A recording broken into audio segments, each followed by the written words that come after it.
After 10 years of transforming our family's struggling machine shop into a $50 million manufacturing empire, my mother looked at me during our annual industry gala and said with perfect clarity, "Your brother Ryan will be taking over as CEO now." The champagne glass nearly slipped from my hand, but years of negotiating tough deals had taught me to hide my emotions. I nodded and smiled, as if she hadn't just dismissed a decade of my life's work with a single sentence. What happened? The next morning at our headquarters changed the trajectory of Morgan Precision Tools forever.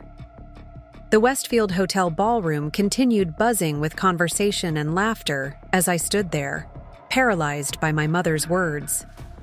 The crystal chandeliers that had seemed so elegant moments before now felt like they were bearing down on me. I watched Patricia, my mother, beam with pride as she placed her hand on Ryan's shoulder, introducing him to our industry partners as the new face of Morgan Precision Tools.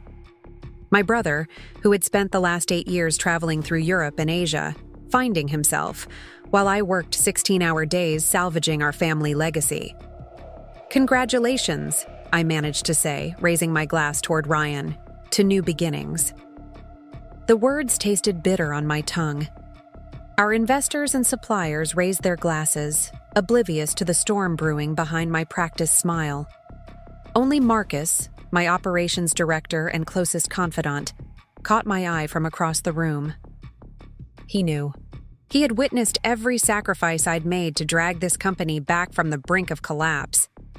As conversation resumed around me, I excused myself and stepped onto the hotel's terrace. The Pittsburgh skyline glittered against the night sky, the same view I could see from my office where I'd spent countless nights working while Ryan was posting photos of Mediterranean beaches. I gripped the railing until my knuckles turned white. The rational part of my brain understood that I needed to plan my next move carefully. The wounded part wanted to scream until my lungs gave out. "She can't do this," Marcus said, appearing, silently beside me. "The board won't accept it." I laughed, a hollow sound that surprised even me. "The board? You mean Uncle Frank and his golf buddies? They'll do whatever she asks."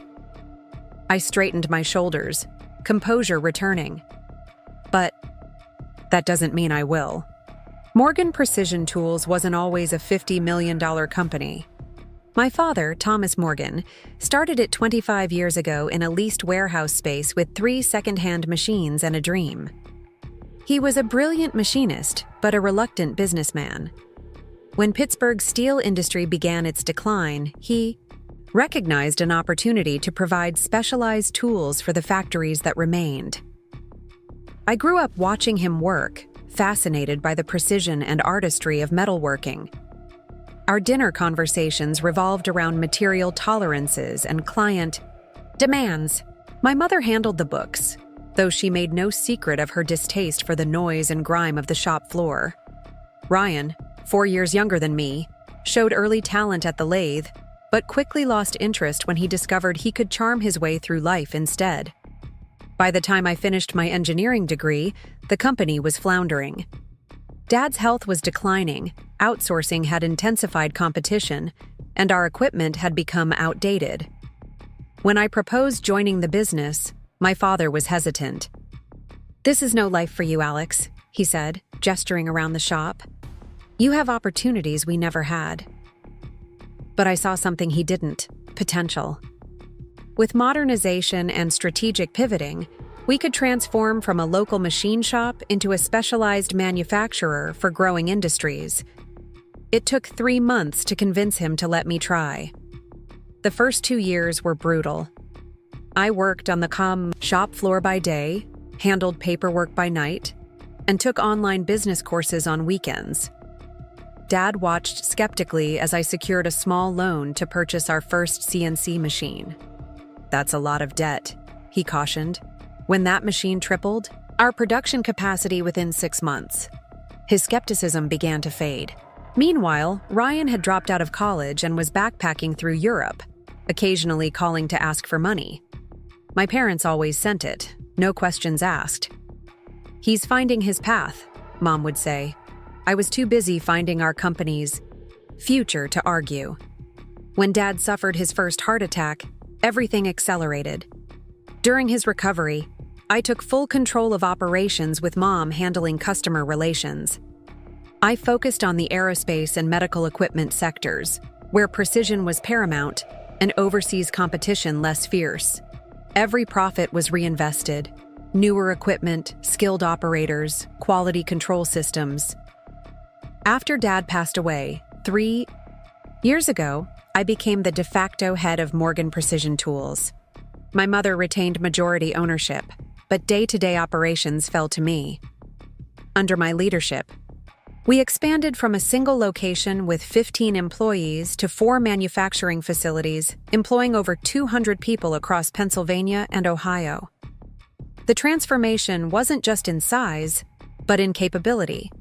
We pioneered a hybrid manufacturing process that combined traditional machining with additive technologies, allowing us to create components no competitor could match. I personally secured contracts with 3 major aerospace corporations and developed a proprietary quality control system that became our signature advantage. Despite economic downturns that crippled similar businesses, Morgan Precision Tools thrived.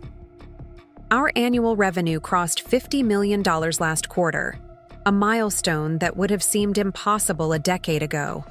The local business journal published a profile calling us Pittsburgh's manufacturing phoenix and highlighting my leadership as the catalyst for our resurrection. Through it all, Ryan remained conspicuously absent. He'd send occasional postcards from Bangkok or Berlin, sometimes calling Mom on holidays. He never asked about the business, until 8 months ago, when he suddenly returned to Pittsburgh, expressing a newfound interest in the family legacy. I welcomed him back, gave him a tour of our facilities, even created a position for him in customer relations where his natural charm could be an asset. Privately, I was suspicious of his timing, but I tried to give him the benefit of the doubt. Maybe he'd finally matured. Maybe he genuinely wanted to contribute. What I didn't anticipate was how quickly he would ingratiate himself with our mother, with Uncle Frank, with the board members. While I was focused on our upcoming expansion into the European market, Ryan was focused on something else entirely, positioning himself to take what I had built. After the gala announcement, Ryan found me in my office the next morning. He strolled in without knocking, wearing a custom suit that probably cost more than our first CNC machine. No hard feelings, right? He perched on the edge of my desk, disturbing the stack of contracts I'd been reviewing. Mom thinks this transition will be good for everyone. You've been working too hard anyway. I leaned back in my chair, studying him. Ryan had our father's easy smile and our mother's confidence, combined with the kind of effortless charisma I'd always lacked. Where I was methodical and detail-oriented, Ryan was spontaneous and big picture. Where I built relationships through reliability, he formed them through charm. And you? I asked. Do you think you're ready to run a $50 million manufacturing company with zero experience? He laughed, waving away my concern. That's why we have people like you, Alex. You're brilliant with the technical side. I'm just going to be the face of the company, shape the vision. Mom says it's time for Morgan Precision Tools to have a fresh perspective. Fresh perspective, I repeated, the words hollow. Is that what we're calling it? Ryan's smile faltered slightly. Look, I know you think I don't deserve this, but Dad always meant for both of us to run this company together. You've had your turn steering the ship. Maybe it's time to share the wheel. Dad meant for this company to succeed, I corrected him. Which it has. No thanks to you. He stood then, the pretense of casualness evaporating. The decision's been made, Alex. Mom's announcing it formally to the board this afternoon. You can fight it and make this messy, or you can accept it and we can work together. He straightened his tie. Your choice. As he turned to leave, I called after him. When was the last time you read a financial statement, Ryan? Or spoke with our materials supplier? Do you even know what grade of aluminum we use for the medical components? He paused at the door. That's why we have a chief operating officer, you. After he left, I sat in silence for a long moment. Ryan didn't want to run Morgan Precision Tools. He wanted the prestige of being its CEO. He wanted the salary, the recognition, the power. What he didn't understand, what neither he nor my mother seemed to grasp, was that this company's success wasn't built on titles or vision statements.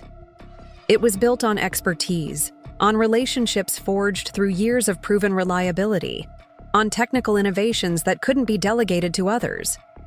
And Ryan was about to learn that the hard way. The board meeting that afternoon was a formality, not a decision point. My mother owned 51% of the company shares, a structure my father had established when they first incorporated. I held a 30% stake, with the remaining 19% distributed among board members, primarily Uncle Frank and his associates. The numbers didn't lie. If my mother wanted Ryan as CEO, Ryan would be CEO. As the presentation concluded and polite applause filled the boardroom, I watched the dynamic at play. Uncle Frank, who had always resented my father's success and my subsequent achievements. Preparing and narrating this story took us a lot of time, so if you are enjoying it, subscribe to our channel. It means a lot to us. Now back to the story. Looked smugly satisfied. My mother stood tall and confident, every inch the company matriarch despite having minimal involvement in operations for years. Ryan beamed, already accepting congratulations. What none of them understood was that Morgan Precision Tools operated on more than just legal ownership. It operated on relationships, on technical know-how, on institutional knowledge that couldn't be transferred in a board meeting.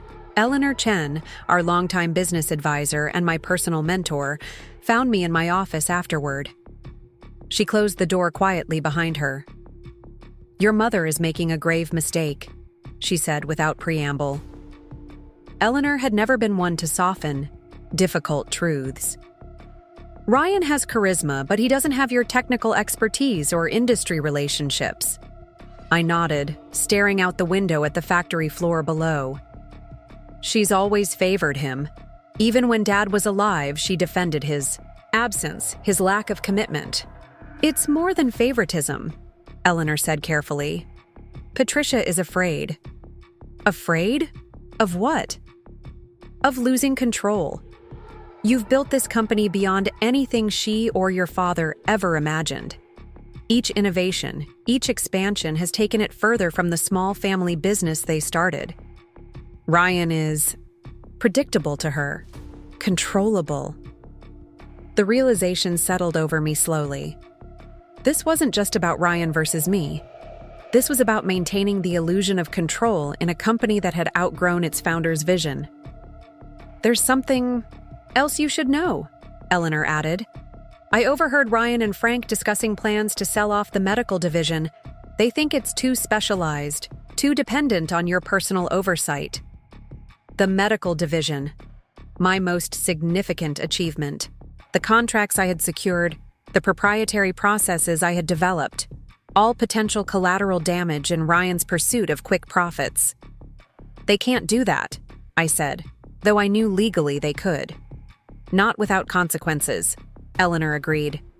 "The question is, are you willing to fight for what you've built?" I thought of my father's toolbox, still kept in the corner of my office. His most prized possession, containing the hand tools he'd used to craft his first prototypes. Inside the lid, he'd inscribed a simple motto: "Precision isn't achieved by chance." Neither was success or justice. "Yes," I said finally, "I'm willing to fight." That night, I didn't go home. Instead, I drove to our family's small cabin on Lake Erie, the place where I'd always done my best thinking. As a child, I'd sit on the dock with my father, listening to him talk about his dreams for the business. Later, it became where I sketched my first designs for the hybrid manufacturing process that transformed our company. The cabin was rustic and familiar, unchanged since my childhood. I built a fire and spread my documents across the old wooden table, contracts, organizational charts, client agreements, patent applications. Somewhere in this paper trail was my path forward. By midnight, the strategy was forming in my mind. By dawn, I knew exactly what I needed to do. Morgan Precision Tools wasn't just a name or a legal entity. It was people. It was knowledge. It was relationships and processes. And while my mother might control the company on paper, I controlled its heart. I called Marcus first. "I need you to pull together department heads for a 7 a.m. meeting tomorrow," I told him. "Confidential. No notification to Ryan or my mother." "Already on it," he replied. "The team's been waiting for your signal. Nobody's happy about this transition, Alex." Next, I called Eleanor. "I need to understand exactly what Ryan and Frank can legally do with the medical division," I explained. "They can sell it, but not without consequences," she confirmed. "The question is, what consequences are you prepared to create?" By the time the sun rose over the lake, I had mapped out every option, every variable, every potential response. I packed up my notes, took one last look at the peaceful water, and drove back to Pittsburgh. I wasn't just fighting for my position or my pride. I was fighting for 10 years of vision and hard work, for the livelihoods of 200 employees, for the future of the company my father had started and I had transformed. Ryan thought leadership was about titles and corner offices. I was about to show him what real leadership looked like. The department heads gathered in our R&D conference room at exactly 7 a.m. 8 people who collectively represented over a century of experience at Morgan Precision Tools. Their faces showed concern, confusion, and curiosity in equal measure. "By now, you've all heard about the leadership change," I began without preamble. "Ryan will be announced as CEO effective next Monday. I've been offered the position of COO." Murmurs of discontent rippled through the room. Jenna, our head of engineering, spoke first. "With all due respect, Alex, Ryan doesn't understand what we do. He couldn't tell a milling machine from a coffee maker." I acknowledged her concern with a nod. "Which is why I've asked you here. This company's success has never been about one person. It's been about our collective expertise and commitment." I took a breath. "I'm not leaving Morgan Precision Tools, but I need to know if you're with me for what comes next." For the next hour, I outlined my strategy. Not a coup, not a dramatic exit, but something more powerful. A demonstration of value. We would continue. Operations exactly as before, documenting everything meticulously. Every decision Ryan made would be analyzed, every shortcut or misstep noted. We would protect our clients, our employees, and our reputation regardless of the directives from above. Meanwhile, I would implement the contingency plans I'd been developing for years, not out of paranoia, but out of prudence. The patents for our hybrid manufacturing process were structured in a specific way. The client relationships were maintained through specific channels. The proprietary software that controlled our quality assurance was accessible through specific protocols. "This isn't about sabotage," I emphasized. "This is about demonstrating that Morgan Precision Tools is more than a name and a building. It's a complex ecosystem that requires specialized knowledge to maintain." Marcus leaned forward. "You think Ryan will fail on his own?" "I think reality will speak for itself," I corrected him. "Our job is to ensure that the company and our people don't suffer unnecessarily during that revelation." By the time we adjourned, every department head had their assignments. We weren't staging a rebellion. We were creating a controlled environment where true value would become unmistakably clear. As they filed out, Eleanor stayed behind. "Clever," she said. "Instead of fighting Ryan's appointment, you're setting him up to demonstrate his own incompetence." "I'm giving him exactly what he asked for," I replied. "Complete control, complete visibility, complete responsibility."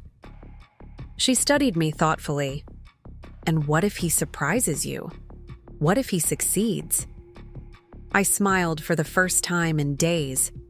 Then Morgan Precision Tools will thrive, and I'll have my answer about whether I'm truly needed here. But we both knew that wasn't going to happen. Ryan had spent his life avoiding responsibility, not embracing it. He wanted the title of CEO, not the work. And in manufacturing, there was no faking results. As Monday approached, I set the final pieces of my plan in motion. Every critical client was personally contacted. Every key project was documented with extraordinary detail. Every potential vulnerability was identified and addressed. And then, I waited for my brother to take the helm of the ship I had rebuilt from the keel up. Monday morning arrived with the kind of perfect clarity that follows. A storm. The shop floor hummed with the precise cacophony of productivity. CNC machines whirring, quality control systems beeping, the steady rhythm of manufacturing in motion. I arrived at 6 a.m., as I had for a decade, reviewing production schedules, and checking in with the night shift supervisors. By 9 a.m., the executive floor had transformed. My mother had ordered new signage overnight. Ryan Morgan, Chief Executive Officer, in polished brass on what had been my office door. My belongings had been relocated to a smaller office down the hall, the COO suite. My father's toolbox, at least, had been moved with care. At 9:30, Ryan arrived, flanked by Uncle Frank and my mother. He wore another expensive suit, a contrast to my more practical attire. The executive team had assembled in the conference room for the official transition. Meeting, I took my seat quietly, observing. My mother called the meeting to order, speaking about new directions and fresh perspectives. Ryan presented a slick PowerPoint about taking Morgan Precision Tools to the next level and leveraging our brand presence in emerging markets. It was all buzzwords and vague projections, the kind of presentation that impressed people who didn't understand our business model. When he finished, all eyes turned to me. "Alex, would you like to say a few words?" My mother prompted, her tone suggesting that few was the operative term. I stood slowly, surveying the room. The department heads I had met with days before. The board members who had rubber-stamped this transition. My brother, already seated in the chair at the head of the table. "Morgan Precision Tools exists because of precision," I began. "It's more than our name. It's our methodology. Every component we manufacture, every system we design, requires extraordinary attention to detail. There are no shortcuts in precision manufacturing." I turned to Ryan. "As you take on this role, you're inheriting not just a title, but a responsibility to maintain that precision, not just in our products, but in our operations, our client relations, our strategic decisions." I paused, letting my gaze sweep the room once more. "I've prepared comprehensive transition documents for you. They outline every major project, client relationship, and operational system. I've also prepared contingency, plans for any challenges you might face in the coming weeks." The implication was clear. I expected challenges. Many of them. "I will, of course, be available as Chief Operating Officer to assist with the transition," I concluded. "Morgan Precision Tools has been my life's work for the past decade. Its continued success remains my highest priority." The room was silent as I resumed my seat. My mother looked uncomfortable, Uncle Frank suspicious. Ryan maintained his confident smile, but I could see uncertainty flickering behind his eyes. The meeting concluded with administrative details. As people filed out, Ryan caught my arm. "I know what you're doing," he said quietly. "Leading our operations team?" I replied innocently, "setting me up to fail." His voice was tight. "It won't work, Alex. I'm not as clueless as you think." I met his gaze steadily. "Then you have nothing to worry about." I gestured to the stack of transition documents on the conference table. "Everything you need is right there. The company is in your hands now, CEO Morgan." As I walked away, I knew the real test was just beginning. Ryan would soon discover that those documents, while comprehensive, were merely the map. The territory was far more complex, and I was its primary navigator. 2 weeks into Ryan's tenure as CEO, the cracks began to show. It started with small issues, delayed responses to client inquiries, confusion about production schedules, misunderstandings about material requirements.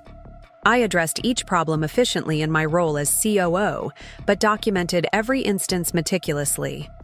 By week 3, larger problems emerged. Ryan had scheduled a presentation for our largest aerospace client without consulting the engineering team. When the client asked technical questions about our hybrid manufacturing process, Ryan fumbled, making promises that contradicted our actual capabilities. I salvaged the meeting, but damage had been done. The client contacted me directly afterward, expressing concerns about the company's new direction. These things happen during transitions, I assured them. Rest assured that our production quality remains unchanged. What I didn't say was that Ryan's leadership did not extend to the shop floor, where our veteran team continued operating exactly as they had under my direction. The medical and aerospace divisions, in particular, functioned as independent entities connected to Ryan's executive suite in name only. Meanwhile, Ryan focused on what he knew: public relations. He gave interviews to local business publications, hosted lavish client dinners, and began renovating the executive offices. The costs mounted quickly. During our weekly executive meeting in week 4, our CFO presented the first month's financial report under Ryan's leadership. Expenses had increased by 22%. New client acquisition had stalled. Production efficiency had decreased by a modest but concerning 4%. These are expected fluctuations during a transition, Ryan said dismissively. The investments I'm making in our brand presence will pay dividends soon. Perhaps, I suggested calmly, we should consider postponing the office renovations until we've stabilized our operational metrics. Ryan shot me an irritated look. The renovations are necessary for the image we want to project to high-level clients. Our clients care more about delivery times than decor, I countered. And speaking of delivery times, we need to address the Westlake medical contract. Their order is due next week, and production is behind schedule. Ryan shuffled through his papers, clearly unaware of the issue. I'll look into it, he said vaguely. After the meeting, my mother pulled me aside. You need to be more supportive, she chided. Ryan is trying his best. I am being supportive, I replied. I'm preventing problems before they become crises. That's my job as COO. But we both knew I was doing far more than that. I was becoming the shadow CEO, handling the critical functions that Ryan neglected or misunderstood. Department heads came to me first with problems. Clients requested me specifically for technical discussions. Even board members began calling me directly with concerns about operational issues.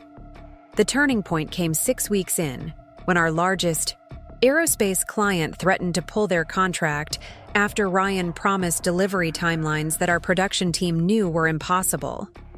I called an emergency meeting with the client, Ryan, and our engineering team. The tension in the room was palpable as the client representative laid out their concerns. We've been working with Morgan Precision Tools for 5 years, he said, and we've never experienced this level of disconnection between promises and capabilities. Ryan began a smooth apology, but I interrupted gently. If I may, I said, turning to the client.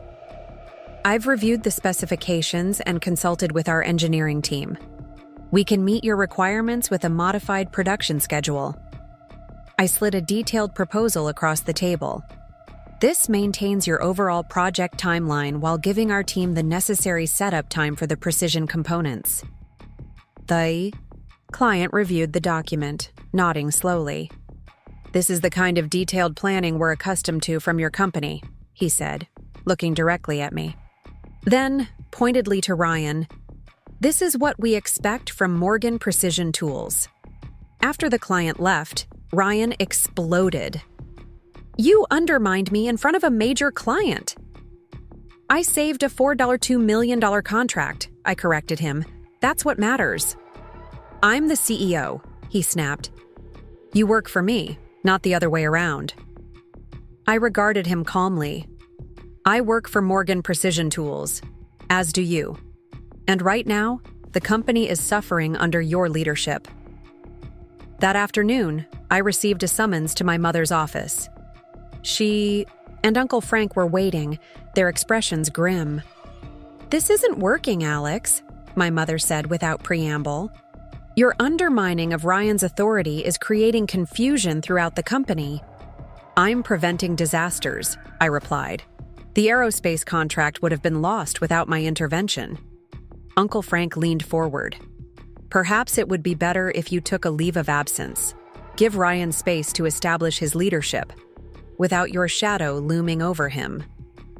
And there it was, the move I had been expecting. They wanted me gone, not just from the CEO position, but from the company entirely. They saw me as the problem, not as the solution I knew myself to be. I sat back, considering my response carefully. This was the moment I had prepared for. "I understand your perspective," I said finally. "But before I consider any leave of absence, I think the board should review the company's performance over the past 6 weeks compared to the previous quarter. Full transparency seems appropriate given the circumstances." My mother frowned. "The board already has the financial reports. Not all the relevant data," I countered. "I've been maintaining separate documentation of operational issues, client concerns and intervention measures since the transition began." Uncle Frank's eyes narrowed. "Sounds like you've been building a case against Ryan from day one." "I've been protecting the company I helped build," I corrected him. "And if you want me to step away, even temporarily, the board should understand." Exactly what that would mean for Morgan Precision Tools. The implied threat hung in the air between us. I wasn't just an employee they could dismiss. I was the operational backbone of a $50 million manufacturing enterprise. And I had the documentation to prove it. "I'll call a special board meeting for tomorrow," my mother said stiffly. "We'll settle this once and for all." As I left her office, I knew the real power shift had just begun. They thought they were calling my bluff. They were about to discover I wasn't bluffing at all. The boardroom was silent as I concluded my presentation. For 40 minutes, I had methodically outlined the operational realities of Morgan Precision Tools under Ryan's leadership: client complaints, production delays, financial inefficiencies, and strategic missteps. I had contrasted these with the company's performance during my tenure as de facto CEO. The numbers spoke for themselves, but I hadn't stopped there. I had also detailed the intangible factors, the institutional knowledge that I alone possessed, the client relationships I had cultivated over a decade, the technical expertise that guided our most profitable divisions. "Finally," I said, bringing up the last slide, "there's the matter of our intellectual property." I paused, letting the implications sink in. Our hybrid manufacturing process, which generates 42% of our annual revenue, is protected by 17 patents that are structured in a very specific way. Uncle Frank shifted uncomfortably. My mother's expression remained impassive, but her fingers tapped nervously on the table. 11 of those patents are licensed to Morgan Precision Tools through a separate entity, I continued, an entity that I established during the development phase to protect our innovations. The licensing agreement includes specific operational requirements to maintain the partnership. Ryan's face had gone pale. "What are you saying exactly?" "I'm saying that if I were to take that leave of absence you suggested, the licensing agreement would require renegotiation under terms that might significantly impact our manufacturing capabilities." The room erupted in confused questions and accusations. Uncle Frank called it blackmail. Ryan accused me of duplicity. Board members demanded legal clarification. Through it all, my mother remained silent, studying me with an expression I couldn't quite read. When the noise finally subsided, she spoke. "You anticipated this," she said quietly. "All of it. You've been preparing for years." I met her gaze steadily. I learned from Dad to always have a backup plan, but I hoped I'd never need to use it. She nodded slowly, then turned to the board. "I think we need to reassess our recent decisions in light of this information." The debate that followed was intense but focused. By the end of 4 hours, a new reality had emerged. I would return as CEO, with Ryan as Chief Brand Officer, a position that leveraged his strengths in public relations while limiting his impact on operations. My mother would remain chairwoman of the board, but with the understanding that operational decisions were mine to make. As the meeting adjourned, board members filed out with subdued expressions. This wasn't the outcome any of them had expected when the day began. Ryan left without speaking to me. Uncle Frank departed with barely concealed fury. Only my mother remained, sitting quietly as the room emptied. "You outmaneuvered us all," she said finally. "That was never my goal," I replied, gathering my presentation materials. "I just wanted to protect what Dad started and what I built." "Your father would be proud of your business acumen," she said with a hint of bitterness, "and horrified by the family division it's caused." I sighed, feeling suddenly tired. "This division wasn't my creation, Mom. You chose to replace me with Ryan despite all evidence that it would damage the company. What did you expect me to do?" She looked away. "I expected you to be the bigger person, to help your brother succeed." "I tried," I pointed out. "For 6 weeks, I've been covering for his mistakes, guiding him through decisions, protecting him from the consequences of his inexperience. But Morgan Precision Tools isn't a training ground. It's a company with 200 employees who depend on competent leadership."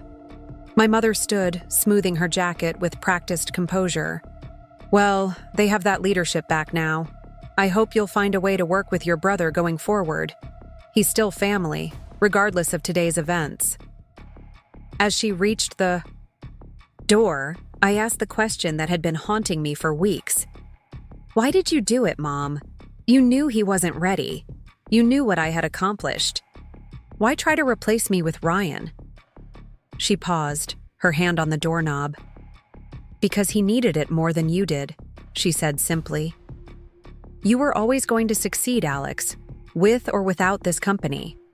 Ryan has always needed more support."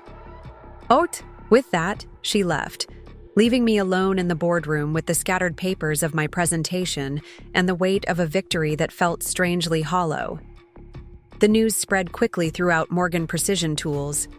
By the next morning, when I walked onto the shop floor, the atmosphere had already shifted. Employees nodded with renewed confidence. Department heads approached with issues they'd been hesitant to raise under Ryan's leadership. The rhythm of the company realigned almost immediately. Ryan, as expected, didn't take the reversal well. He cleared out his office, my office, and didn't appear for 3 days. When he finally returned, it was with a carefully constructed mask of acceptance that didn't quite hide his resentment. "So, how's this going to work?" he asked from the doorway of my reinstated office. "Am I just your PR puppet now?" I gestured for him to sit. "That depends on you," I said evenly. "Chief Brand Officer is a real position with real responsibilities. We need someone who can represent Morgan Precision Tools to the public, handle media relations, develop our market presence." "You're good at those things, Ryan, but not good enough to run the company," he said, the bitterness evident. "Running this company requires specific expertise that takes years to develop," I replied. "It's not about being good enough in some general sense. It's about having the right skills for the specific challenges." He scoffed. "That's a diplomatic way of saying I failed." "You were set up to fail," I corrected him. Mom put you in a position you weren't prepared for. The failure was in the expectation, not in you." That gave him pause. He studied me uncertainly. "So what now? We just pretend the last 2 months never happened?" "No," I said. "We learn from them. I've been so focused on operations that I've neglected our public image, something you clearly understand better than I do. The company needs both perspectives to thrive." It wasn't forgiveness exactly, but it was an olive branch. One that Ryan, after a long moment of consideration, tentatively accepted. The relationship with my mother proved more complicated. At the next regular board meeting, she was professional, but distant. The warmth that had characterized our relationship before, limited as it was, had cooled to formal politeness. "The quarterly projections look promising," she noted as we reviewed the financial reports. The aerospace contracts in particular. "We're implementing the new QC system next month," I explained. "It should improve our margins on those contracts by approximately 4%. She nodded, making a note in her portfolio. No personal comments, no acknowledgement of the elephant in the room. Just business. After the meeting, Eleanor found me staring out the window of my office, watching the afternoon shift change below. "Families and business," she observed. "Always a complicated mix." I smiled ruefully. "That's an understatement." "Your mother will come around," Eleanor said. "She's proud, but she's practical. The company's performance under your leadership will speak for itself." "It's not just about the company anymore," I admitted. "We crossed a line, all of us. I'm not sure we can go back to whatever normal was before." Eleanor considered this. "Perhaps not, but you can create a new normal, one based on clarity and defined boundaries rather than unstated expectations and old patterns." She was right, of course. The confrontation had been painful but necessary, clearing the air of decades of unspoken assumptions and misplaced priorities. Now came the harder part, rebuilding relationships with clear-eyed honesty rather than comfortable illusions. Over the following weeks, I instituted a new level of transparency throughout Morgan Precision Tools. Weekly executive briefings, monthly all-hands meetings, quarterly strategic planning sessions that included representatives from every level of the company. Surprisingly, Ryan thrived in this environment. Without the pressure of overall leadership, he excelled at crafting our public message and building strategic partnerships. His charm, when channeled productively, became a genuine asset. My mother gradually shifted from formal politeness to cautious engagement. 6 weeks after the board meeting, she invited me to dinner at her home, the first such invitation since the confrontation. The colonial house where I'd grown up felt both familiar and strange as I entered, like revisiting a place you've only seen in dreams. Family photos lined the entryway, chronicling our history in carefully framed moments. Ryan's graduation, Dad receiving an industry award, my parents' wedding day. Conspicuously absent were any images of my achievements with the company. The dinner was quiet at first, filled with careful small talk about distant relatives and neighborhood changes. It wasn't until dessert that my mother finally broached the subject hanging between us. "The Mitchell contract came through," she noted, referring to a major client we'd been courting for months. "That's quite an accomplishment." "The team worked hard on that proposal," I acknowledged. "Ryan's presentation made a significant difference." She nodded, pushing her barely touched apple pie around the plate. "You two seem to be finding a balance." "We're trying," I said. "It's still complicated." My mother set down her fork with deliberate precision. "I owe you an explanation, Alex, about why I did what I did."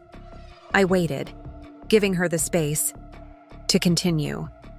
"When your father started Morgan Precision Tools, it was never meant to become what it is now," she began. "It was supposed to be a modest family business, something he could eventually hand down to his children, to both of you." She paused, gathering her thoughts. But you took it so much further, made it so much more complex. Every time you expanded or innovated, it became less the family legacy he envisioned and more yours. That doesn't explain why you tried to replace me with Ryan, I pointed out quietly. Doesn't it? She countered. Your father always worried that Ryan would have no place in the company because he couldn't match your technical abilities. Before he died, he made me promise to make sure both his children had roles worthy of their talents. Her expression softened slightly. I miscalculated. I thought giving Ryan the CEO position would balance things, give him the confidence he's always lacked compared to you. I didn't realize that the company would suffer, I finished for her. That you had become so essential, she corrected, or that you had protected yourself so thoroughly. A hint of grudging admiration crept into her voice. We sat in silence for a moment, the weight of past decisions and future possibilities settling between us. So where do we go from here? I finally asked. My mother smiled faintly. Forward, I suppose, with clearer expectations and better communication. It wasn't an apology, not exactly, but it was an acknowledgement of my value, of her misjudgment, of the need for a new approach to our family business relationship. As I drove home that night, I felt a cautious optimism taking root. The foundation was damaged but not destroyed. We could rebuild on truth rather than assumptions. The transformation of Morgan Precision Tools continued under my renewed leadership, with Ryan focusing on brand development and client relationships. I was able to accelerate the operational improvements I'd been planning before the disruption. We implemented the new quality control system, expanded our research and development department, and finalized plans for a fifth manufacturing facility focused exclusively on medical components. Quarterly earnings exceeded projections by 12%. Employee retention improved. The industry press took notice, with Manufacturing Today featuring our innovative approach to workforce development in their cover story.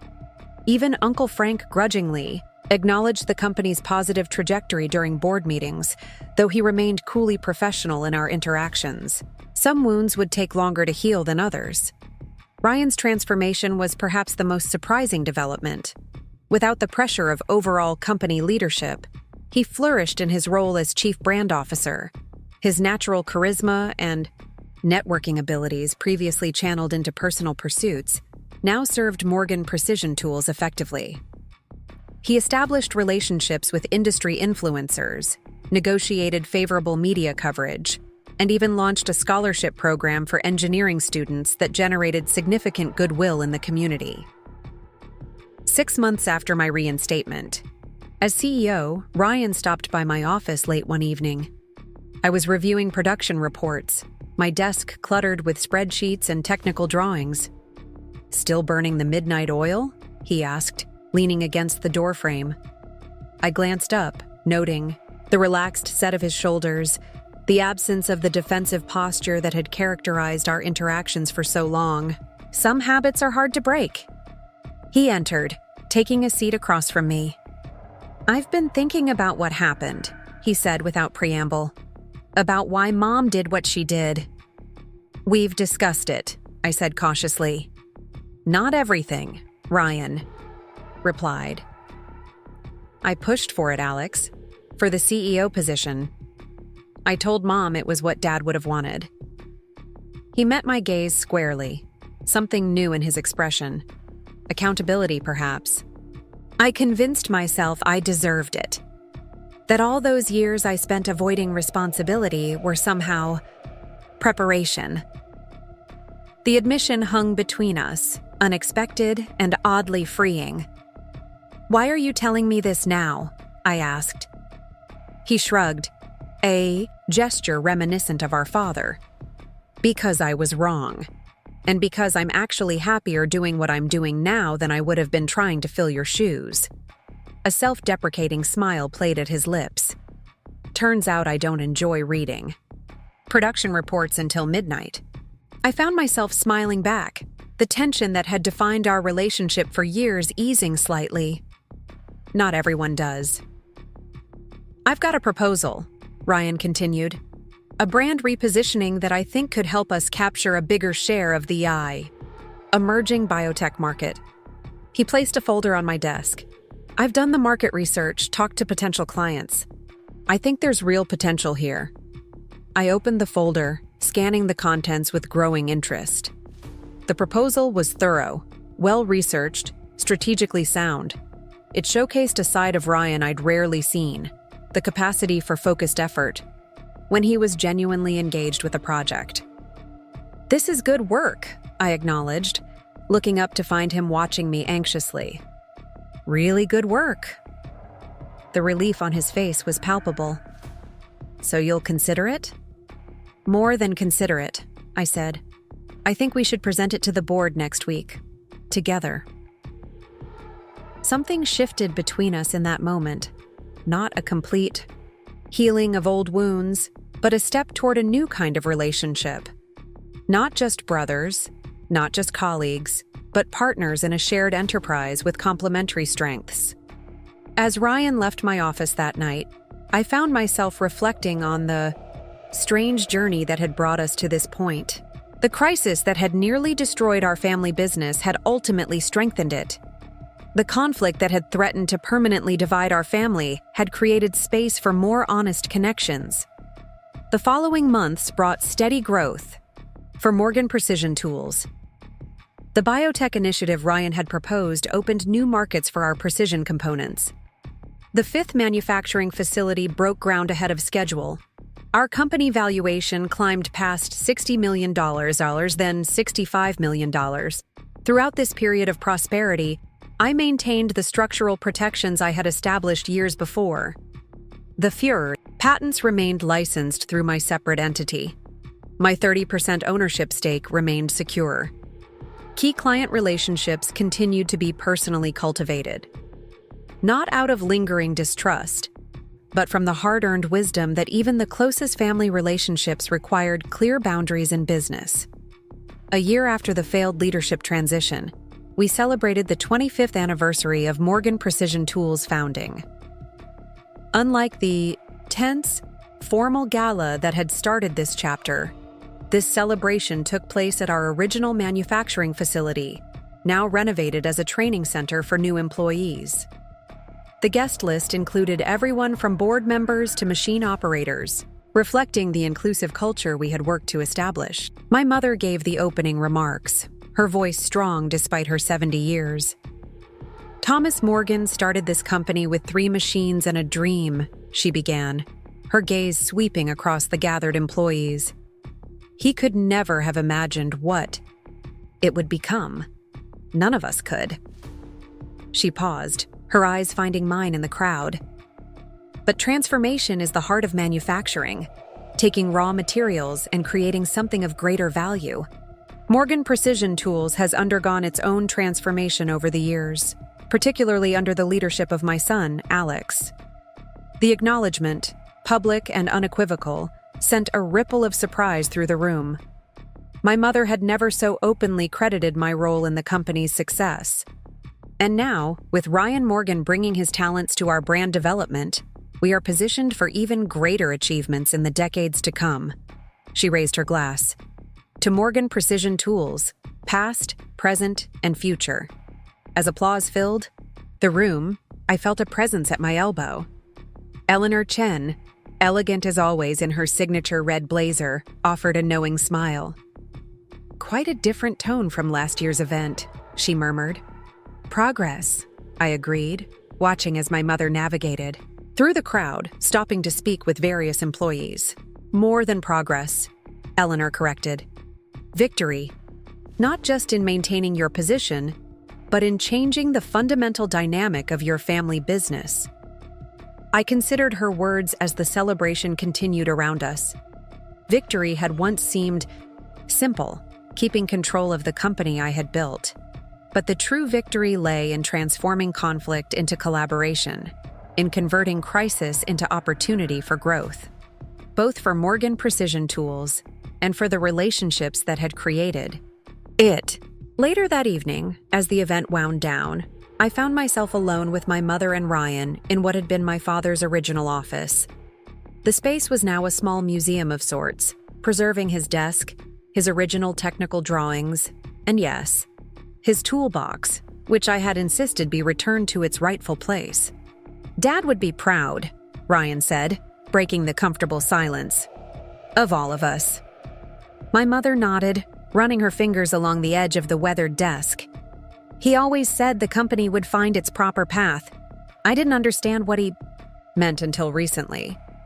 I moved to stand beside her, noting the fading light catching on the brass plaque we'd mounted on the wall. Thomas Morgan, founder.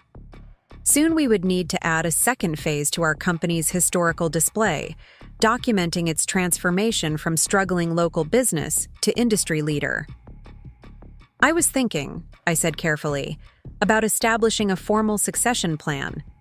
Something that looks beyond just the next leadership transition to the long-term future of Morgan Precision Tools." My mother's eyes widened slightly. "You're not planning to step down?" "No," I assured her. "But the last year has taught me the importance of clarity and preparation. We should have a documented path forward that reflects the real operational needs of the company, not just family sentiment." Ryan nodded thoughtfully. "Makes sense. We don't want someone else facing the situation I did, being placed in a role they're not prepared for." The easy acknowledgement of his past limitations, without defensiveness or bitterness, marked how far we had come. My mother's acceptance of the need for formal planning rather than emotional decision-making showed her own evolution. "I'll draft something for us to review together," I suggested. "A structure that respects both family legacy and business reality."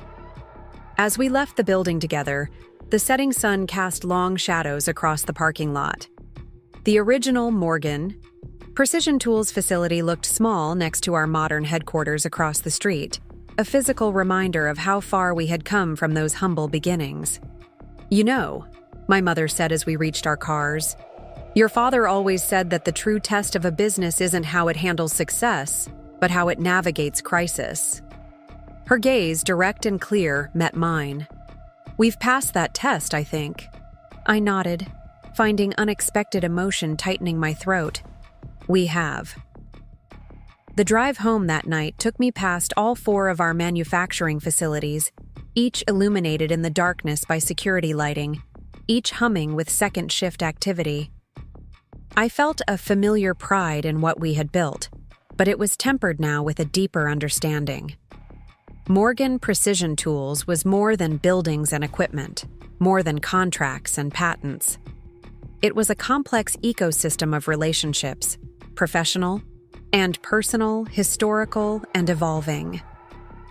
2 years after the failed leadership transition, Morgan Precision Tools reached a new milestone: $75 million in annual revenue, with projections to hit $100 million within the next 3 years. The company now employed over 300 people across 6 facilities in 3 states. Our client list included the top names in aerospace, medical technology, and advanced manufacturing. Ryan had grown into his role as Chief Brand Officer, developing an expertise in market positioning that complemented my operational focus. Our mother had gradually stepped back from day-to-day involvement, though she remained chairwoman of the board. Uncle Frank had retired, replaced by a finance professional with extensive manufacturing experience. The company thrived under this balanced leadership approach, each of us contributing our distinct strengths to a shared vision. The tension and resentment that had characterized our family dynamics for so long had evolved into mutual respect. Not perfect, not without occasional friction, but fundamentally changed from the dysfunction of the past. One crisp fall afternoon, as I walked the production floor of our newest facility, my phone buzzed with a text from Ryan. "Need to talk. Important opportunity. My office when you're back." I found him 2 hours later, unusually animated, pacing the length of his sleek, modern office. "There it is," he said without preamble, pointing to a folder on his desk. "The biggest opportunity we've seen yet." Inside was a detailed proposal for a potential acquisition. Westbrook Innovations, a smaller competitor specializing in advanced materials, was seeking a buyer. Their proprietary titanium alloy processing would perfectly complement our precision manufacturing capabilities. They approached me directly, Ryan explained. Their CEO and I serve on that industry advisory board together. They want to keep this quiet until there's an agreement in principle. I studied the financials with growing interest. This would accelerate our 5-year plan significantly and position us as the clear industry leader in high-performance components, Ryan added, but it would require significant capital, more than we have available. The implication was clear. We would need outside investment for the first time in our company's history. The prospect brought both opportunity and risk, expanded capabilities balanced against reduced control. "Have you spoken to Mom about this?" I asked. Ryan shook his head. "I wanted us to be aligned first. She'll have concerns about diluting family ownership." He was right, of course. Our mother's reluctance to see Morgan Precision Tools moving beyond family control remained her blind spot, despite all the progress we had made. "Let me review the full proposal," I said. "If it looks as promising as your summary suggests, we'll present it to her together." Ryan nodded, a confidence in his expression that would have been unimaginable 2 years earlier. "I've already started drafting integration scenarios. Their production methods would require some adaptation, but the synergies are significant." As I returned to my office with the folder, I reflected on how dramatically our dynamic had shifted. The brother who had once coveted my position now partnered with me effectively, bringing opportunities I might not have discovered on my own. The crisis that had threatened to destroy everything had ultimately created space for something stronger to emerge. The Westbrook acquisition became our focus over the following weeks. After thorough analysis, the opportunity proved even more promising than initially evident. Their client relationships opened new market segments. Their technical capabilities filled gaps in our own production processes. Their leadership team offered expertise we had been seeking to develop internally. The financial requirements, however, were substantial. Even leveraging available credit lines and using a significant portion of our cash reserves, we would need an additional $15 million to complete the acquisition. When we finally presented the opportunity to our mother, her response was predictably cautious. We sat in the boardroom, the three of us alone, as she reviewed the proposal with methodical precision. "The business case is compelling," she acknowledged, closing the folder. "But outside investment means outside influence. Your father was adamant about maintaining family control." "Dad also believed in seizing opportunities," I reminded her gently. "This acquisition would transform Morgan Precision Tools in ways that would take us a decade to achieve organically." Ryan leaned forward. "We're not talking about going public or selling a controlling interest. We're talking about a structured investment that preserves family majority ownership while providing the capital we need for strategic growth." Our mother glanced between us, a subtle smile playing at her lips. "Listen to you two, so aligned in your vision." She shook her head, not in disapproval, but in wonderment. 2 years ago, I would have said this was impossible. "A lot has changed," I acknowledged. "More than I realized," she agreed. After a thoughtful pause, she straightened in her chair, decision evident in her posture. "Approach potential investors, but with conditions. Family maintains minimum 60% ownership. Board composition remains predominantly family-controlled, and the Morgan name stays." The clarity of her parameters, free from emotional justification or unnecessary hesitation, marked another step in our collective evolution. She was thinking as a business owner first, family matriarch second, exactly the balance we needed. The search for the right investment partner consumed the next 3 months. We evaluated private equity firms, strategic industry partners, and high-net-worth individuals with manufacturing backgrounds. Each potential investor brought different advantages and complications. Throughout the process, Ryan and I worked in tandem, leveraging his relationship-building skills and my analytical approach. Eventually, we identified the ideal partner. Horizon Capital, a private investment firm with extensive experience in advanced manufacturing. Their approach emphasized long-term growth over quick returns, and they had a track record of successful partnerships with family-owned businesses. The negotiation process was intense but productive. Horizon would provide $20 million in exchange for a 22% equity stake, with the Morgan family retaining 78% ownership. The investment would fund both the Westbrook acquisition and additional capital improvements across our facilities. Horizon would receive 2 board seats in an expanded 9-person board, with the Morgan family maintaining 5 seats and 2 independent directors completing the governance structure. When the agreement was finalized, we gathered the entire executive team for the announcement.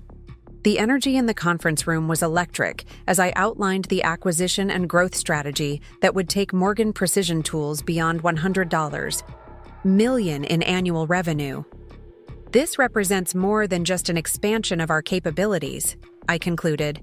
It symbolizes a new chapter in our company's evolution, one that honors our family foundation while embracing new partnerships for growth. Ryan followed with a compelling presentation on how the combined entity would be positioned in the marketplace, complete with a refreshed brand identity that incorporated elements from both companies. His confidence and expertise were evident in every aspect of the strategy he outlined. As the meeting concluded and the team dispersed with renewed purpose, my mother remained seated at the conference table, watching as Ryan engaged in animated conversation with our engineering director about integration timelines. "You were right," she said quietly when I joined her. "About everything." I followed her gaze to my brother, now confidently fielding technical questions despite his previously limited interest in production details. "Not everything," I corrected her. "Ryan has capabilities I didn't fully appreciate." She nodded, acceptance and perhaps a hint of regret in her expression. "I made a mistake 2 years ago, a serious one that could have destroyed everything. Your father and you built." The frank acknowledgement so long in coming caught me by surprise. "We all make mistakes," I offered. "Yes," she agreed, "but the measure of character is what happens afterward." She turned to face me directly. "You could have left after what happened, started your own company, taken your patents and expertise elsewhere. Many would have." The thought had crossed my mind during those dark days. I had to admit, the temptation to walk away, to build something new without the complicated family dynamics, had been real. That would have been easier in some ways, I acknowledged. But this company isn't just about machines and contracts. It's about legacy. Dad's and now, ours. "Thomas would be so proud of what you've accomplished," she said, a rare emotional openness in her voice. "Not just the business success, but how you've handled yourself through all of this, how you've managed to preserve the family while protecting the company." The words, validation I had unconsciously sought for years, washed over me with unexpected impact. "Thank you," I said simply. The Westbrook acquisition closed 6 weeks later, initiating a period of intensive integration and accelerated growth. The challenges were significant: merging different corporate cultures, aligning production, methodologies, retaining key talent from both organizations. But the opportunities proved even greater than we had projected. By leveraging Westbrook's advanced materials expertise with our precision manufacturing capabilities, we developed composite components that outperformed anything previously available in the marketplace. Within 8 months, we had secured contracts with 2 major defense contractors and expanded our medical device clientele significantly. Throughout this transformation, the new governance structure functioned remarkably well. Horizon Capital's representatives brought valuable outside perspective without attempting to override family leadership. the independent directors contributed industry expertise that complemented our internal knowledge. Board meetings became forums for strategic thinking rather than family dynamics. On the second anniversary of the acquisition, we held a company-wide celebration across all facilities, now numbering 8 locations with nearly 400 employees. The event at headquarters featured presentations on our growth trajectory, recognition of key contributors to the integration process, and the unveiling of a new historical display in the lobby, one that traced the company's evolution from Thomas Morgan's 3-machine shop to the industry leader it had become. As employees and their families toured the displays, I found myself standing before a newly installed timeline that chronicled key moments in the company's history. Thomas Morgan establishes Morgan Precision Tools. First major contract secured. Expansion to second facility. Thomas Morgan passes leadership to Alex Morgan. Failed leadership transition attempt. Reinstatement of Alex Morgan as CEO. Ryan Morgan appointed Chief Brand Officer. Westbrook acquisition completed. Each event marked with photographs, artifacts, and brief descriptions. Pretty comprehensive history, Ryan commented, joining me. Before the display. Including the parts we might prefer to forget. I nodded, noting the diplomatic phrasing of the leadership crisis. Transparency matters, even about our mistakes. He studied the timeline thoughtfully. You know what I've realized? If Mom had never tried to put me in charge, if that whole mess had never happened, we wouldn't be where we are today. How, do you figure? I would have continued being a figurehead with no real responsibility.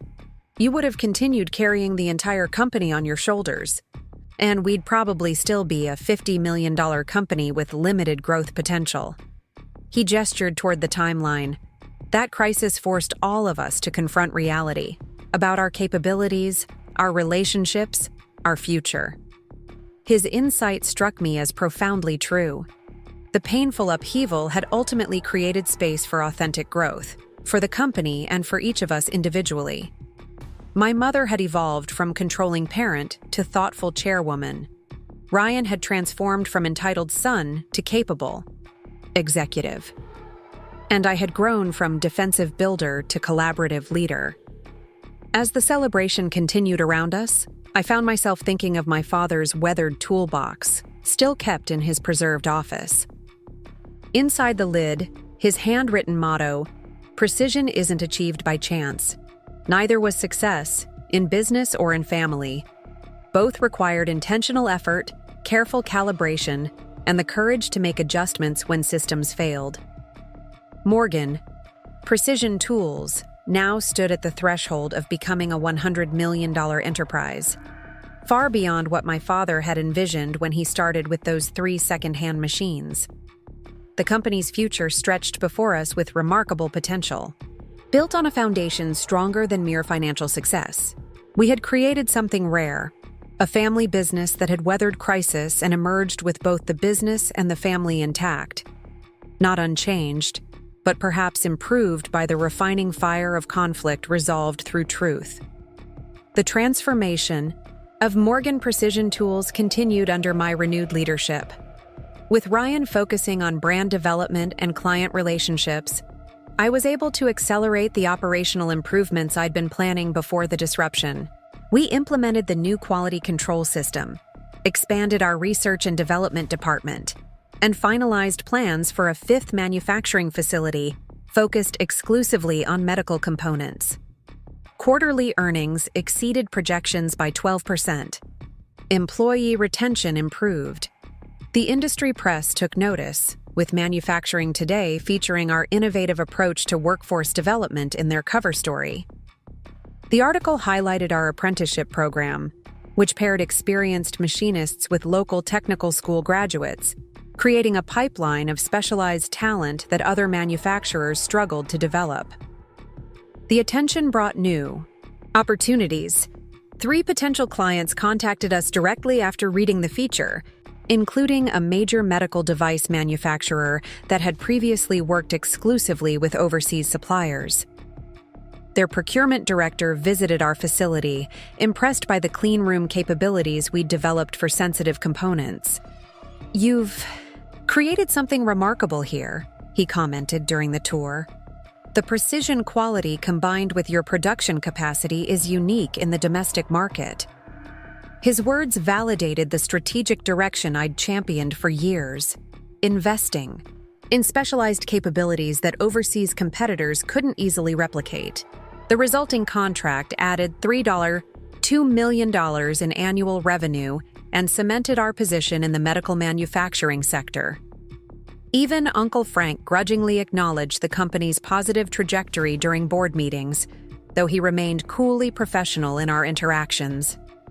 During a financial review session, he actually nodded with approval at the efficiency metrics from our newest production line. "These numbers exceed industry standards by a significant margin," he noted, the closest thing to a compliment I'd received from him in years. Eleanor Chen, my longtime mentor, was less restrained in her assessment. "The board is seeing what I've known for years," she told me over lunch at her favorite downtown restaurant. "Morgan Precision Tools isn't just surviving, it's defining the future of specialized manufacturing." She pushed aside her half-eaten salad, leaning forward with characteristic intensity. "But success brings its own challenges, Alex. The company is approaching a scale where informality becomes a liability." "What do you mean?" I asked, though I suspected where she was heading. "Your governance structure, your succession planning, your risk management, they all need to mature alongside your operations." She held up a hand as I began to respond. I know. You've been focused on recovery and stability. But now that you've achieved that, it's time to build the foundation for the next phase of growth." She was right, of course. The crisis with Ryan and my mother had exposed weaknesses in our organizational structure that went beyond personality conflicts. We needed formalized processes, clear decision-making protocols, and transparent succession criteria. All elements I had been planning to implement before the leadership controversy erupted. That evening, I stayed late in my office, sketching out a governance framework that would balance family ownership with professional management. The model incorporated independent directors, performance-based leadership criteria, and formalized development pathways for family members interested in executive roles. It wasn't about excluding Ryan or other family members from leadership positions. It was about ensuring they earned those positions through demonstrated capability rather than bloodline. As I worked, Marcus Wilson knocked on my open door, his expression betraying surprise at finding me still there at nearly 9 o'clock. "Working late again?" he asked, stepping into the office. "Just catching up on some long-term planning," I replied, gesturing to the chair across from my desk. "How's the implementation going on the new inventory system?" Marcus had been with Morgan Precision Tools almost as long as I had, rising from production supervisor to operations director through consistent performance and innovative problem-solving. His practical knowledge of our manufacturing processes was unmatched, making him invaluable during both the crisis and the subsequent rebuilding. "On schedule and under budget," he reported with a satisfied smile. "The team you approved for the project has exceeded expectations, especially Diane. From the quality control department, turns out she has a background in systems integration that nobody knew about." This was exactly the kind of hidden talent development I'd been encouraging throughout the organization, identifying capabilities beyond current roles, creating opportunities for growth. "Make sure she gets recognition for the contribution," I said, "and consider her for the supervisor position that's opening in QC next month." Marcus nodded, making a note on his tablet. After a brief discussion about production schedules, he glanced at the governance framework sketched on my whiteboard. "Planning for the future?" he asked, curiosity evident in his tone. "Trying to," I admitted. "The company's reached a size where we need more formal structures." He studied the diagram thoughtfully. "You know what surprises me most about the last year?" he said after a moment. How well Ryan has adapted to his role. After what happened, I expected. Resistance, I guess. The observation matched my own experience. Ryan's transformation from resentful figurehead to engaged executive had been one of the unexpected positive outcomes of the crisis. People can surprise you when given the right opportunity, I reflected. Ryan needed a role that matched his actual talents, not an artificial position created out of family obligation. It makes you wonder, Marcus mused, how many other people in the company might excel if given the chance to apply their natural strengths. His comment sparked an idea that would eventually become a cornerstone of our talent development strategy, a skills mapping initiative that identified employees' capabilities beyond their current roles and created customized development paths. But that evening, it simply added another element to the governance framework taking shape on my whiteboard. The following morning, I scheduled a meeting with Ryan to discuss the governance plans. His office, located in the newer wing of our headquarters, reflected his evolving approach to his role. Gone were the ostentatious furnishings he'd initially installed during his brief CEO tenure. In their place was a functional workspace filled with marketing materials, industry publications, and evidence of actual work in progress. "This looks interesting," he said after I outlined the governance framework. "But won't Mom see it as another attempt to limit her influence?" "That's why I wanted to discuss it with you first," I explained. "This isn't about restricting family control. It's about formalizing how that control is exercised, creating clear pathways for family involvement, while ensuring the company has the professional management it needs to continue growing." Ryan leaned back in his chair, studying me with newfound perceptiveness. "You're thinking beyond us, aren't you? About the next generation? Or what happens if neither of us has children interested in the business?" His insight surprised me. The Ryan of 2 years ago would have seen any governance discussion as a threat to his position or influence. This Ryan was thinking in terms of the company's long-term interests. "Exactly," I confirmed. "Morgan Precision Tools has become too important to our employees, our clients, even the regional economy, to leave its future to chance or family sentiment. We need structures that ensure continuity regardless of individual circumstances." He nodded slowly, then reached for a notebook. "I have some thoughts about the brand positioning within this framework. If we're going to formalize governance, we should also consider how we communicate these changes to key stakeholders." For the next hour, we worked collaboratively on the framework, Ryan contributing insights about external perception that complemented my operational focus. By the time we finished, the plan had evolved into something more robust than my original concept, a comprehensive governance approach that balanced family legacy with professional management, tradition with innovation, control with flexibility. Most importantly, it created a foundation for growth beyond what either of us could achieve individually. "When do we present this to Mom?" Ryan asked as we wrapped up. "I think we should give her some warning first," I suggested. "This is a significant shift in how the company has operated since Dad started it." Ryan agreed, offering to schedule a preliminary discussion with our mother to introduce the concept before a formal presentation. His willingness to take on this potentially sensitive conversation marked another milestone in his development as a company leader. The meeting with our mother took place the following week at her home, a neutral territory that helped frame the discussion as a family matter rather than a corporate directive. Ryan masterfully introduced the governance concept, emphasizing how it would protect the company's future while preserving the Morgan family legacy. "This seems unnecessarily formal," our mother objected initially. "We've managed fine with our current approach." "We've survived," I corrected gently. But the company's vulnerability became clear during the leadership transition attempt. If we hadn't resolved that situation, Morgan Precision Tools might have suffered irreparable damage. Ryan supported my point with specific examples of how unclear governance had created confusion among employees, clients, and partners during the crisis. People need to understand who makes decisions and why, he explained, especially as we continue growing. Our mother listened with growing understanding, asking thoughtful questions about how the new framework would function in practice. By the end of the discussion, she had moved from skepticism to cautious support, agreeing to review a detailed proposal and discuss it with the board.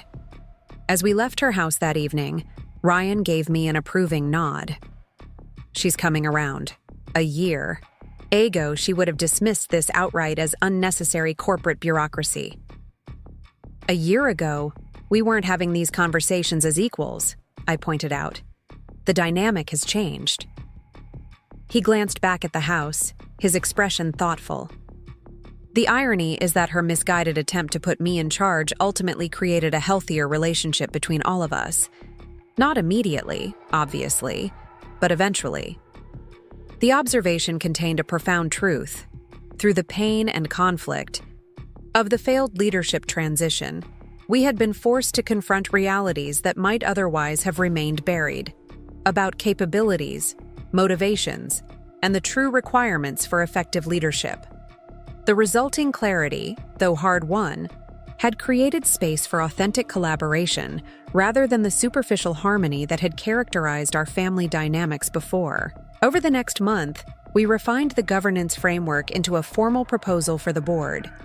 The structure included an expanded board of directors with 3 independent members selected for specific expertise, a family council to manage shareholder interests separately from operational decisions, and a clearly defined succession planning process for key executive positions.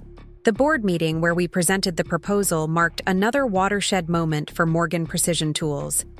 The discussion was substantive and forward-looking, focused on strengthening the company rather than navigating family politics. Even Uncle Frank engaged constructively, suggesting modifications to the committee structure that improved the overall design. By meeting's end, the board had unanimously approved the new governance framework, with implementation to begin immediately. My mother, speaking in her role as chairwoman, expressed support for the changes with unexpected eloquence. Morgan Precision Tools has grown beyond what any of us imagined when Thomas started this company. Our governance should reflect that evolution, professional in its structure but still guided by the values that have brought us to this point. Implementation of the new framework proceeded systematically over the following months. We established the expanded board, recruiting industry experts with complementary skills to serve as independent directors. The family council took shape, creating a forum for discussing shareholder concerns separate from operational management. Succession planning began for key positions throughout the organization, not just executive roles. Throughout this process, I maintained my focus on operational excellence and strategic growth. The medical division continued its expansion, developing specialized components for emerging medical technologies. Our aerospace contracts increased in both volume and complexity as our reputation for precision reliability spread throughout the industry. The 5th manufacturing facility came online ahead of schedule, adding significant production capacity for our highest margin products. Quarterly results reflected this momentum, with revenue growth exceeding industry averages by a substantial margin. Employee satisfaction metrics improved as the organizational structure became more transparent and development pathways more clearly defined. Our safety record remained exemplary, with our Pittsburgh facility reaching 3 years without a lost time accident, a milestone celebrated with company-wide recognition and bonuses. Ryan's contribution to this success became increasingly evident as his brand development strategies yielded measurable results. Our market positioning as the premium domestic supplier for critical precision components resonated with clients concerned about quality control and supply chain reliability. The scholarship program he had initiated for engineering students created positive community relationships while developing a pipeline of future talent. During one executive team meeting, as Ryan presented the results of our latest marketing campaign, I found myself reflecting on how profoundly our professional relationship had evolved. The resentment and competition that had characterized our interactions for so long had transformed into genuine collaboration, each of us contributing distinct strengths to our shared enterprise. This transformation extended beyond just Ryan and me. My relationship with our mother had developed a new dimension of mutual respect. She had come to appreciate the complexity of what I had built, while I had gained perspective on the challenges she faced in balancing family dynamics with business realities. Our interactions, once fraught with unspoken expectations and disappointments, now carried a refreshing directness. Even Uncle Frank, long a source of resistance within the family structure, had moderated his opposition as the company's success became undeniable. During a tour of our newest facility, he actually complimented a process improvement I had implemented. Efficient use of capital, he noted, examining the automated material handling system. Good return on investment calculation. From Uncle Frank, this constituted effusive praise. By the third anniversary of the failed leadership transition, Morgan Precision Tools had transformed in ways that transcended financial metrics. Yes, we had grown to a $68 million enterprise with expanding market share and industry-leading profit margins. But the more significant evolution was cultural, a shift from family business to professional organization with family ownership, from personality-driven leadership to systems-based management, from reactive decision-making to strategic planning. This transformation became evident during our annual strategic planning retreat, held at a mountain resort outside Pittsburgh. The executive team, now expanded to include leaders from across the organization, engaged in sophisticated scenario planning exercises that would have been unimaginable in the company's earlier iterations. Discussions incorporated global market trends, technological disruptions, and competitive intelligence gathered through Ryan's industry networks. During a break in the proceedings, Eleanor Chen joined me on the resort's terrace overlooking the wooded valley below. "Quite a different organization from the one you inherited," she observed, sipping her coffee contemplatively. "Different from the one I almost lost too," I acknowledged. "Sometimes I wonder if that crisis was necessary, if we could have achieved this transformation without the pain of what happened." Eleanor considered this, her expression thoughtful. "In my experience, organizations rarely make fundamental changes without some precipitating crisis. Humans resist change until the cost of maintaining the status quo becomes unbearable." "That's not very encouraging for proactive leadership," I noted wryly. She smiled. "The skill isn't avoiding crises, it's recognizing which ones contain the seeds of transformation and capitalizing on them when they occur." She gestured toward the conference room where the team was reconvening. "You've done that remarkably well. Not just preserving what you built, but using the conflict as a catalyst for something better." Her perspective helped me see the journey of the past 3 years with fresh clarity. The leadership crisis that had threatened everything I had built had also created the opportunity for reinvention, personal and organizational. Without that catalyst, Morgan Precision Tools might have continued as a successful but ultimately limited family business, constrained by unexamined assumptions and unstated expectations. The strategic planning session concluded with ambitious but achievable goals for the coming years: expansion into international markets, development of next-generation manufacturing technologies, and potential acquisitions to accelerate growth in key sectors. The team left energized and aligned, with clear accountabilities for executing the strategic initiatives we had identified. As summer transitioned to fall, implementation of these strategic objectives proceeded with remarkable momentum. The governance structures we had established provided clarity for decision-making while maintaining the agility needed in our rapidly evolving industry. The expanded leadership team brought diverse perspectives to complex challenges, identifying opportunities and risks that might have been missed in our previous, more insular approach. Ryan's contribution continued to exceed expectations. His ability to translate our technical capabilities into compelling market positioning attracted clients who had previously worked exclusively with larger manufacturers. During one presentation, to a potential aerospace client, he articulated the value proposition of our hybrid manufacturing approach with such clarity that the client's engineering team requested an immediate facility tour, bypassing months of typical procurement processes. "You've found your element," I told him afterward as we watched the client representatives examining our prototype production area. "This role suits you." He nodded, a quiet confidence in his bearing that was worlds away from the defensive posturing of the past. "I've been thinking about that a lot lately," he admitted. "About how I spent years trying to be something I'm not. Technically oriented, detail-focused, like Dad and you, instead of developing my actual strengths." We all did, I reflected. Me included. I tried to handle everything myself instead of building a team with complementary capabilities. Mom tried to force family harmony instead of acknowledging our different strengths. Dad tried to create identical paths for both his children instead of recognizing our distinct talents. Ryan smiled slightly. "And now here we are. Actually, working well together because we're no longer trying to be the same." His insight captured the essence of our transformation. The recognition that effective family business wasn't about forcing everyone into predetermined roles, but about creating space for authentic contribution based on genuine capability.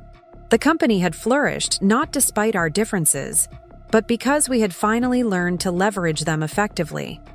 This principle extended beyond just Ryan and me, becoming integral to our approach to talent development throughout the organization. We implemented a strengths-based assessment process for all employees, identifying natural capabilities that might be applied in new ways. The resulting talent deployment created unexpected synergies across departments and functions. For example, Kevin from accounting, whose attention to detail had made him an excellent financial analyst, revealed a previously untapped talent for process optimization when given the opportunity to work with our production team on cost reduction initiatives. Diane from quality control, whose systems integration background Marcus had identified, developed a cross-functional quality monitoring approach that significantly reduced defect rates across all production lines. As these individual transformations accumulated, the organizational culture evolved from hierarchical and role-bound to fluid and capability-focused. People began to identify opportunities for contribution beyond their formal job descriptions, creating an environment of continuous improvement and innovation that permeated every aspect of our operations. The results manifested in both quantitative and qualitative ways. Productivity metrics improved across all facilities as people applied their natural strengths more effectively. Innovation accelerated as diverse perspectives combined to address complex challenges. Employee engagement scores reached their highest levels in company history, as people experienced the satisfaction of working in alignment with their inherent capabilities. One particularly gratifying outcome was the development of our apprenticeship program, which had grown from a small pilot initiative to a comprehensive talent pipeline addressing the critical skills gap in precision manufacturing. Ryan had championed the program's expansion, recognizing its potential both as a workforce development strategy and as a powerful community relations tool. "We're not just training future employees," he explained during a presentation to the Pittsburgh Manufacturing Alliance. "We're revitalizing the understanding of advanced manufacturing as a high-skill, high-tech career path." His passion for the subject surprised even me, revealing yet another dimension of his evolving professional identity. The program gained national attention when the Department of Labor featured it as a model for industry education partnerships.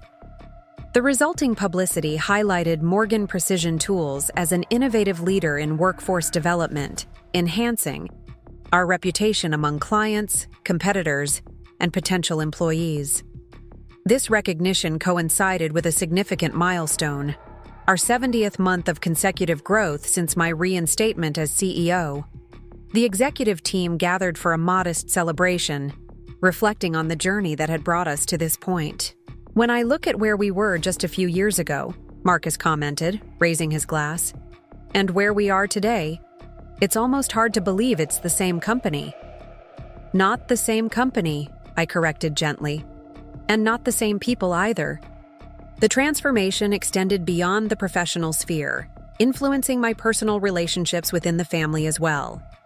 My interactions with my mother evolved from the strained formality that had characterized the immediate aftermath of the crisis to something approaching genuine connection. We still maintained clear boundaries between family sentiment and business decisions, but those boundaries no longer prevented authentic communication. During one of our regular dinners, she surprised me by bringing up the failed leadership transition directly, something she had carefully avoided discussing in personal settings. "I've been thinking about what happened," she said, setting down her fork with deliberate precision. "About the mistake I nearly made." I waited, giving her space to continue.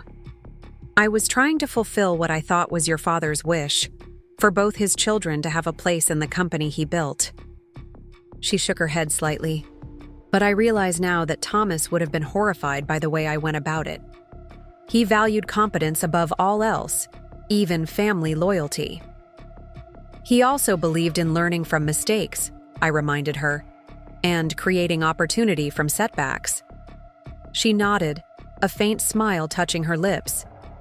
"He would be proud of how you handled it. Not just protecting what you built, but finding a way to include Ryan that actually works." Her gaze, direct and clear, met mine across the table. "I'm proud of that too, Alex. Of both of you." The acknowledgement, so long withheld, carried a weight that transcended the simple words. It represented not just approval of specific actions, but recognition of the leadership journey that had brought us to this point. The evolution from reactive defensive position to proactive creation of shared value. As spring arrived, bringing with it the 10-year anniversary of my joining Morgan Precision Tools, reflections on the journey seemed natural.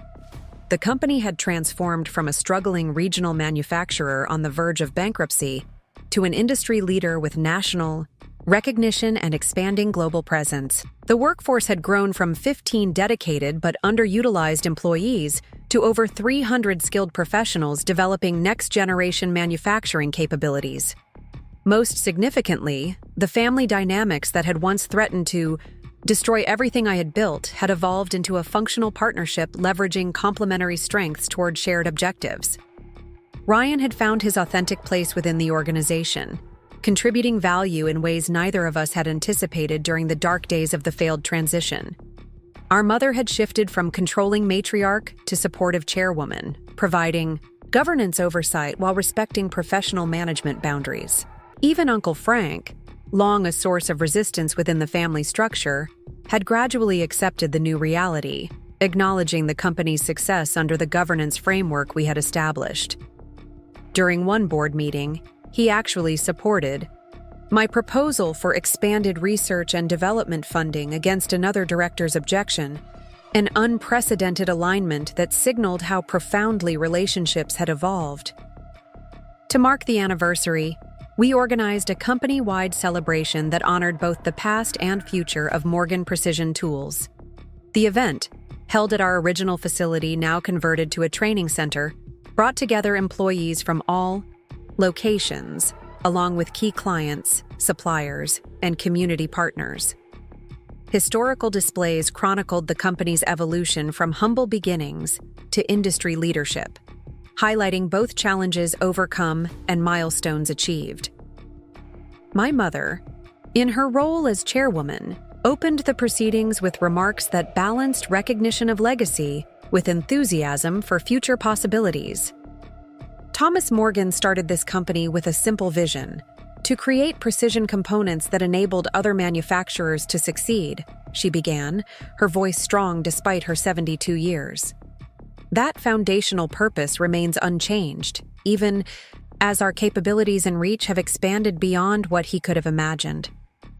She continued, acknowledging the transformation that had occurred under my leadership and the contributions of the expanded team that now guided the company's development.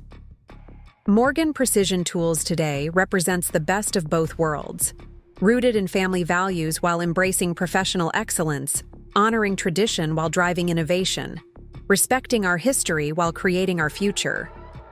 As she concluded her remarks, she invited Ryan and me to join her on stage, a visual representation of the unified leadership that had emerged from the crucible of conflict.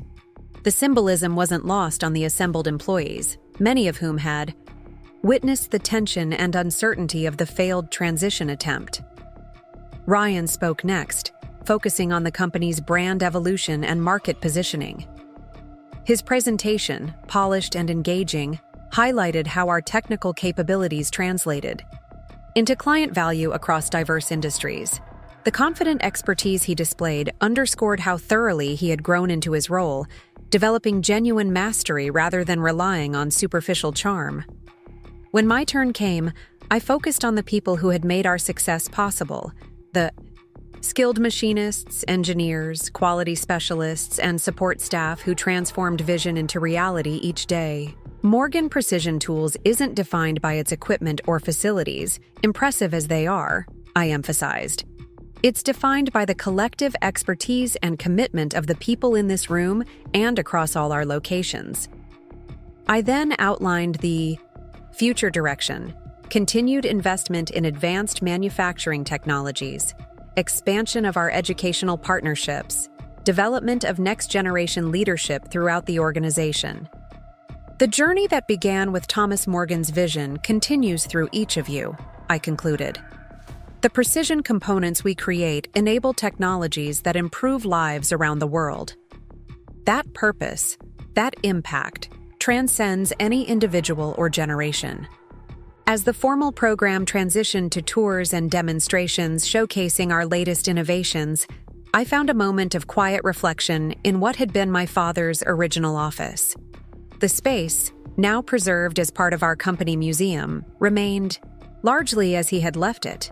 The weathered desk, the technical drawings framed on walls, the vintage tools displayed on shelves.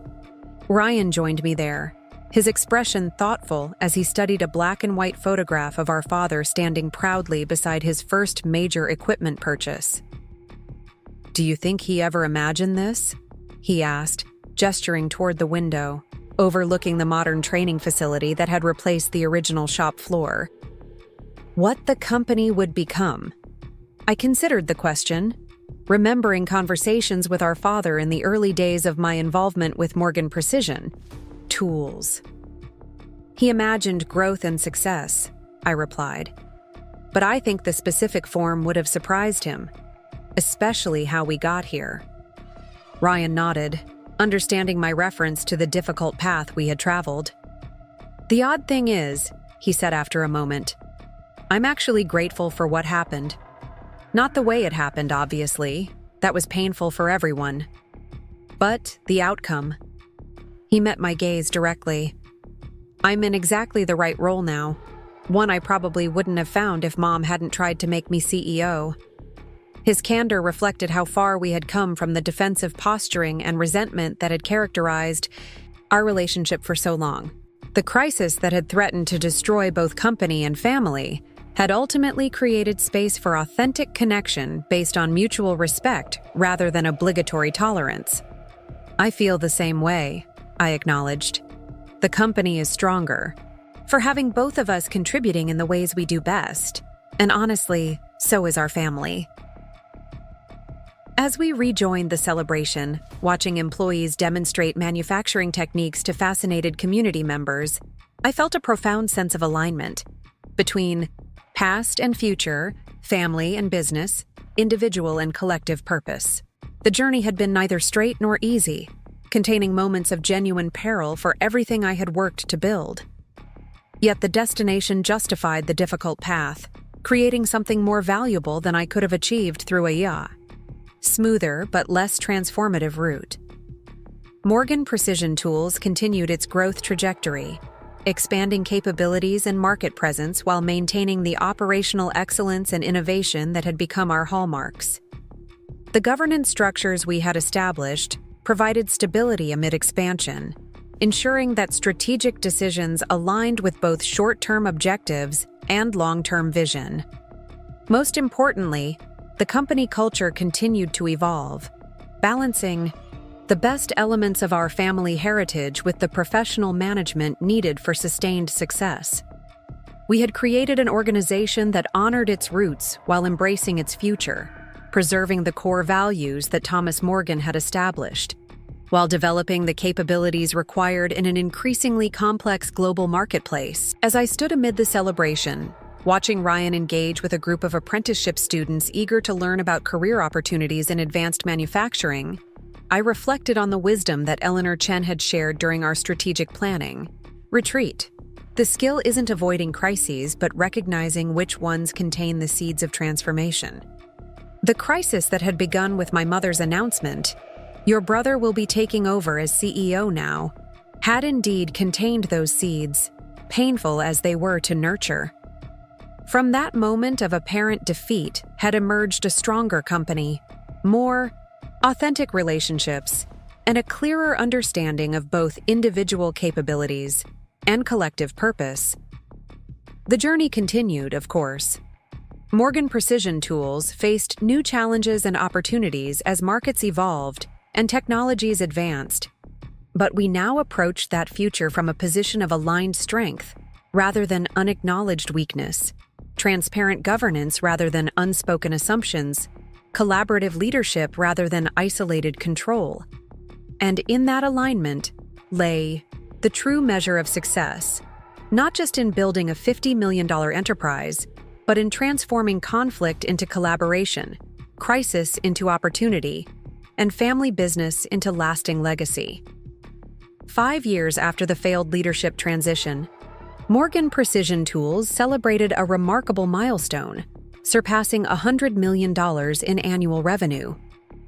The manufacturing campus now sprawled across 3 adjacent properties in Pittsburgh's industrial district, employing over 400 people and serving clients across 4 continents. The anniversary gala, held in the grand ballroom of the same Westfield Hotel where my mother had once announced Ryan would replace me, carried a wonderful symmetry. This time, as I stood at the podium surveying the gathered employees, clients, and partners, I felt not anxiety, but profound satisfaction. The journey of Morgan Precision Tools represents more than just business success, I began. It reflects the power of aligning the right people with the right roles, of balancing family legacy with professional excellence, of transforming crisis into opportunity. Ryan sat at the front table beside our mother, nodding in agreement. His position as Chief Brand Officer had evolved into a vital leadership role that perfectly matched his natural talents. Under his guidance, our market position had strengthened, our community partnerships had flourished, and our recruitment of top talent had accelerated. None of us achieved success alone, I continued, acknowledging key contributors throughout the organization. The precision components we manufacture enable technologies that improve lives around the world, from medical devices to aerospace systems to renewable energy solutions. That impact represents our true legacy. As I concluded my remarks, I invited my mother to join me on stage. At 75, Patricia Morgan remained a formidable presence, though she had wisely stepped back from operational involvement to focus on her role as chairwoman of the board. When Thomas Morgan started this company with 3 machines in a rented warehouse, he could never have imagined what it would become, she said, her voice strong despite her years. But he would recognize the values that still guide us: precision, integrity, innovation, and resilience. She turned to me, her expression softening. Alex took a struggling company and transformed it into an industry leader through vision and determination. Ryan brought our story to the world with creativity and relationship building that expanded our horizons. Together, they demonstrated that family business succeeds not when we force people into predetermined roles, but when we recognize and leverage their unique strengths. The standing ovation that followed represented more than polite appreciation. It acknowledged the journey we had traveled, not just from financial struggle to industry leadership, but from dysfunctional family dynamics to authentic collaboration. Later that evening, as the celebration continued around us, my mother took my hand. "Your father would be proud," she said simply, "not just of what you built, but of how you protected it, and how you found a way to include your brother that honored both his talents and yours." I squeezed her hand gently. We all found our way eventually. And that was the true victory. Not just building a $100 million manufacturing enterprise, but creating a family legacy defined by authenticity rather than obligation, collaboration, rather than control and recognition of individual strengths rather than adherence to traditional expectations. Morgan Precision Tools would continue to evolve, facing new challenges and opportunities in an ever-changing marketplace. But its foundation now rested on something stronger than financial success alone. The hard-won wisdom that lasting achievement comes not from forcing predetermined paths, but from creating space for genuine contribution aligned with true capability. Up next, you've got 2 more standout stories right on your screen. If this one hit the mark, you won't want to pass these. Just click and check them out.